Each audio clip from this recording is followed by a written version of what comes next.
Lloyd's come back, and you're going to be now doing something else. You're going to go and talk about why is it that most Muslims aren't even aware of the Sharia law? What is it about the Sharia law that even surprises Muslims when we get into conversation with them? The vast majority of Muslims in the West, I mean. And that has been your experience. It's certainly been my experience. Most Muslims I come across just think, these are just a bunch of wackos over there in the East, and they deserve what they get because ISIS, Taliban. That's not true Islam. True Islam does not follow Sharia. Sharia is exactly what Muhammad did. And what Muhammad did, I want to do. And what Muhammad did, everyone should do because he's the most relevant man today. Help us with this, Lloyd. What do you say on this? And where do you think, and what is it the reason why so many Muslims aren't even aware of what Sharia is? Many westernized Muslims may not be, but certainly Muslims in the Orient. If you speak with Adam Sikher, for instance, a converted Pakistani Muslim, a good Christian, he'll tell you that all of this stuff is very, very familiar to Muslims in the East. That said, many Western Muslims probably know more about this because this is, shall we say, this is knowledge which is part of the culture. It's cultural knowledge. So I would assume at least at some level they have a clear understanding of it. They have the understanding of the gist of it, even if not the specifics. Another item that I must raise is that it is illegal for Muslims to talk about the Sharia. They are not allowed to. It is effectively treason for them to reveal it. Therefore, this makes the Sharia a secret. They cannot reveal it because it will reveal too much about Islam. Also, the Sharia has the possibility that when revealed, it will embarrass Islam, and this is also illegal, and that is a crime in Islam. To embarrass Islam, to embarrass Muhammad, to embarrass Allah. So there are multiple reasons working against them revealing this. Oh, so you're saying that Muslims are aware that it's irrelevant for today. They're quite aware of that, and they would see it as embarrassing. No. To reveal what the Sharia actually says would cause embarrassment. The barbarity, the primitive barbaric violence within the Sharia would cause embarrassment upon Islam, and therefore they must hide it. They cannot reveal it because this will embarrass the Islamic community, the Ummah, and that is a crime. Oh, so are you aware of Muslims that are embarrassed by the barbarity of it? I have, for the last 2.5 years on my channel, I've invited every single Muslim who's ever commented on my channel to meet with me on multiple different channels, neutral channels, my channel, to simply sit with me, read the laws in the Sharia and discuss them and just get their input. They refuse because they're not allowed to, because they're not of a level of authority that entitles them to actually know the Sharia, for one. Two, it is illegal for them to reveal it because this is treason. This is revealing the inner workings of Islam, the secret Islam. That's their excuse for not discussing it with you. They won't even say why. They simply will not reveal it. It's embarrassing for them. They can't hold, they will not be able to defend it, is what you're saying. Correct. It will show Islam to be less than perfect, and to make Muhammad or Islam or Allah less than perfect is a crime, and it is punishable. I can go into the laws of the punishment if you want to see that. But yeah. No, I just think this is fascinating. What you're saying is you can't even discuss this with Muslims because it's too embarrassing, it's too barbaric, it's too revealing. And not only that, it is indefensible, and it is not at all reasonable for today. If that is the case, why even talk about it, since it would be too difficult to defend it? Correct. And they're not allowed to. This is the province of another level of scholar, that's the imams. This is not their level. They are just to follow and obey. This is literally what they must do. For instance, we go to the Reliance of the Traveler. It says here, I've mentioned this before, and I'll briefly make work of this. If a Quran is purchased for someone, it is obligatory that the person be Muslim. This has already been violated. The internet has opened up Islam, modern scholarship, like what you're doing, what we're doing. This is starting to open up Islam in a way that it never expected. So the cat, in that sense, is out of the bag. The same is true of books of hadith and books containing the words and deeds of early Muslims. Quran means any work that contains some of the Quran, even a slight amount. Even this holds for any religious books, even the Tabakat. This is a series of biographies of Islamic scholars by Shar'ani. He's a major Sharia scholar as well. So they are not to reveal any of this information. Let's continue. Now, for instance, let's have a look at this, showing the way to policemen and tyrants when they are going to commit injustice and corruption. Again, I've mentioned the Bataclan in the past, when for 3 months in Molenbeek, these criminals who perpetrated the Bataclan massacre were hiding in Molenbeek. They were not informed right? The police were not informed of the presence of these people, because that would be to commit injustice, because what these people did in Islamic law is not a crime. It is perfectly legal. And to reveal their presence there would be the crime, would be the injustice, would be the corruption. And notice here the second law, teaching sacred law to those learning it in bad faith, who do not want the knowledge to apply it in their lives. We are not looking to apply this in our lives as good Muslims. We are learning this in bad faith. So someone who wants to learn Islamic law, not to become a better Muslim or to become a Muslim, this person must not be given knowledge of sacred law. Hold on. For instance, back up that one. What do you mean? Explain that one and back that for me, that second one. Teaching question. Look, when you read the Talmud is written in a particular scholarly code, the same with the Sharia. So you have to understand these things in the sense that they mean it. So when they say teaching questions, teaching things about sacred law, what if you ask questions? What is in this? For instance, you ask a Muslim, most Muslims will lie to you bluntly if you ask them, what is the punishment for apostasy? What is the punishment for insulting Muhammad? We know what these punishments are, but Muslims will often lie and say, no, that's Western scholars who are lying about this. This is Western missionaries. No, it's not. Islam is a religion of peace. Unfortunately, they cannot, because we would want to know the truth. They have to, as a Muslim, unfortunately, you're trapped in the position that you have to believe and accept everything that is given to you in Islam, including the ugly parts, which they have to hide. Now, don't forget, Islam, dawah, people feel that it is evangelism. It is not. It actually technically is state propaganda. Dawah is propaganda. And the dawah must always present Islam in the best possible light. To reveal the Sharia would reveal Islam in the worst possible light, and therefore they cannot give it to us, because then we would be learning it in bad faith. We would reject Islam. We would bring shame upon Islam and upon the Ummah. Okay. All right. Right. So during this series, what I'm going to be doing is I want to demystify by clarifying a number of things. What is the Sharia in relation to Quran and Sunnah? Where it is found, the books, and I will make my entire archive of 1,400 books and all of my Sharia manuals available to everyone. So every single source that I have here that I will use will be made available to everybody to download and read and study for themselves. We want to talk about terminology and rulings, what its role is in the life of the Muslim, what are its doctrines. We will move from verses and hadiths to actual doctrine, and from those doctrines, deep doctrines, what does this mean in the life of Muslim? How did the scholars unpack all this and define its meaning and application in general to the specific, to the laws? We want to talk about misconceptions, and we will briefly discuss just the divisions and levels and authority structure within Islam. There is no authority structure. We also want to examine, from a historical perspective, the development. So how, when, where, and why the Sharia was created.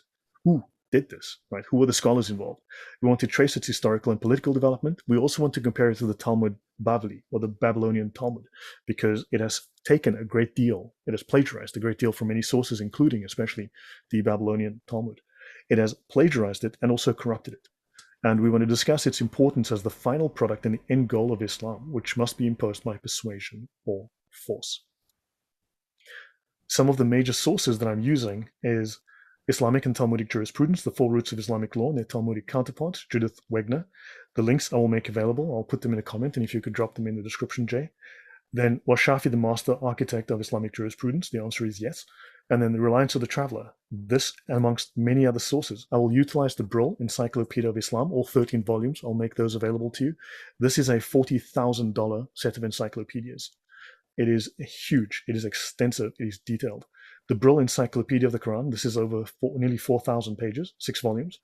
The Digest of Muhammadan Law, amongst others. The Ihya Ulum al-Din, the revival of the religious sciences, written by the man regarded as the single top scholar in Islam after Muhammad himself. And this book is said to be the one book that can replace the Quran if the Quran ever disappears. That Islam will be satisfied by utilizing the knowledge in this book, and we will utilize numerous other legal and academic sources. Any comment before I continue, Jay? Yeah, I think what you're saying now, when you say you'll make them available, what do you mean by that? I will provide links to, I have an archive, a 15 gigabyte archive of about 1,400 books. Every single thing that I use, I will make available so that every source that I refer to, people will be able to download that source and read the information for themselves. I share all my sources. Folks, what he means then, if you look at the bottom of, just look down for the description box here. We will put those links in the description box at the bottom of this video here. Those links you can use, feel free to do so. Because these are all online. That's the beauty of the internet. We have everything online today. So let's look at Quran 42:13. He has laid down for you the same deen. Now, they say way of life and belief. Really, a deen is a political system. In fact, Islam describes itself as a deen. We think religion, Islam says deen, which is a political and legal system. Like you have fascism, you have Nazism, you have these totalitarian systems, communism. Deen falls in that same camp as an ism. And this is how Islam defines itself, and we will define it very shortly. So he has laid down for you the same deen which he had commended to Noah, and which we have enjoined on you, and which we have bequeathed to Abraham, Moses, and Jesus, who are all Muslims, so that they should establish the religion and not be divided amongst themselves. So there must be no division. Therefore, the four schools of fiqh are all equal. They're all the same. There might be differences, but those differences do not cause any conflict. They're all perfect. It is obligatory to act according to the Sharia of the Prophet and to abstain from that which was abrogated from the Sharia of Jesus. So you have a political, legal, religious system. It's something that we do not have in the West. This is a complete mishmash of religion, law, and politics. Al-Shariah, again, an important scholar, we mentioned him earlier. They believe that Jesus brought a Sharia, a legal system. They believe Christianity to be a religion of law, which it is not, whereas Islam is a religion of law. Caveat. There are some severe limitations imposed by the scarcity of early Islamic legal material, and I believe this is deliberate, and the complete lack of pre-Islamic Arabian legal texts. We do know they've taken a great deal from the Jewish Talmud, Jewish law, and they've also taken a great deal from Greek philosophical and legal and political writings, especially from the Neoplatonists, and we will cover that as we go. I will show you those connections directly. They're very easy to spot. Research is further hampered by the probability that doctrinal considerations led to the expunging, the deliberate deletion of any references to foreign sources from the early legal text. You'll find that in Judith Wagner's Islamic and Talmudic Jurisprudence. So they wiped the slate clean when they were done. They deleted all of the material they used. So from Arab legal culture to Talmud. So Islamic law developed beyond region-specific Arab customary laws in the 8th and 9th centuries. The empire had spread. They were coming across cultures which were in many ways different from each other, and they had to create some kind of consensus, some kind of similarity because of the friction and the confusion that was being caused, different practices in different areas. And they utilized the jurisprudential bases of the Babylonian Talmud. Jewish and Islamic law are theocratic legal systems. They rest on the concept of a divine law revealed to a prophet in a scripture. For Jews, this is the Torah. For Muslims, the Quran. Rabbinic law developed during the first 5 centuries AD, culminating the editing of the Talmud in the 6th. It distinguished civil, moral, and ceremonial law. Now, Jewish law has evolved extensively, and we're not going to go into the detail on that here. However, Islam smashes and just mixes civil, moral, and ceremonial law and barely makes a distinction between them. Islamic law initially developed during the 7th to 9th centuries. It culminated in the classical theory of Islamic jurisprudence. It does not separate mosque and state. It does not separate civil, moral, and ceremonial law. They are one. It only finished the full development in the 14th century or later. In fact, in the 1500s, the final seal was probably placed on, and I can show that reference, and I will. So the development of Islamic law took about 900 years. There are very strong Talmudic parallels with the legal theory of Imam Shafi'i, with a borrowing, plagiarism, of fundamental concepts from the Talmud Bavli. And given the scarcity of legal provisions in the Quran, which was never intended to be a comprehensive law code, even according to the scholars, this was inevitable. They had to go to an outside source to develop their legal code. And so the Mujtahid Mutlaq, the 4 scholars or the founders of the schools of jurisprudence, have a very special title in Islam. No other scholar before or after has held this title of Mutlaq. So Mujtahid Mutlaq Shafi, he says, the Quran texts are couched in very general terms, which it is the function of the Sunnah to expand and elucidate, to make Allah's meaning absolutely clear. And once the Sunnah then expanded on the Quran, and Shafi is the scholar that made the Sunnah not only important, but made it a critical legal foundation. So he's the guy that said, hey, these hadiths, these are important. Before that, they were not. They had barely any relevance. They were simply stories that Muslims told. But he said, no, these are critical. And of course, this led to an entire, shall we say, industry of hadith. So this is fascinating, what you're coming up with and what you're actually giving us. This idea, and the reason why Muslims aren't aware of Sharia law in the West. Most of those who are listening would look at Lloyd and say, Lloyd, you don't know what you're talking about. I've never heard of this. This doesn't make any sense to me. This is not the Islam I know. This is not the Islam I've grown up with. And that makes sense. It could very well be when a Muslim says that he doesn't really mean what he is saying, because what you're saying is that they're not permitted to give us Sharia law. They're not to let us know about it. It is to be a secret because this is something only other Muslims are to know about or hear about. Your take on that and my take on it, and I guess most people listening, is there's a reason it's to remain secret, because it's so barbaric.